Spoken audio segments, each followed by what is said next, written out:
বগুড়ার নন্দীগ্রামে নির্বাচনকে কেন্দ্র করে বিএনপি জামায়াত নেতাকর্মীদের মধ্যে পৃথক দুইটি সংঘর্ষে ৬ জন আহত হয়েছেন। সোমবার রাতে বগুড়ার নন্দীগ্রাম উপজেলার পারশুন গ্রামে এই সংঘর্ষ হয়েছে। বিএনপি নেতাকর্মীরা জানান, জামায়াতে ইসলামের সমর্থকরা বিএনপি নেতা মাসুদ রানা ও তার ভাইকে মারধর করে। পরে মাসুদ রানার বাড়ি সহ পাশের ৩টি বাড়ি ও একটি মোটরসাইকেল ভাঙচুর করা হয়। এদিকে বগুড়া ৪ আসনে জামায়াতের প্রার্থী মোস্তফা ফয়সাল পারভেজ অভিযোগ অস্বীকার করেছেন।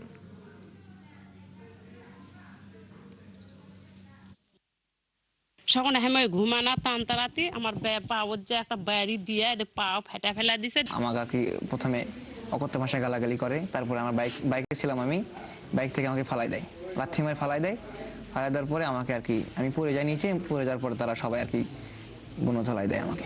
আমি তার বিচার চাই এবং দৃষ্টান্তমূলক শাস্তির দাবি করছি।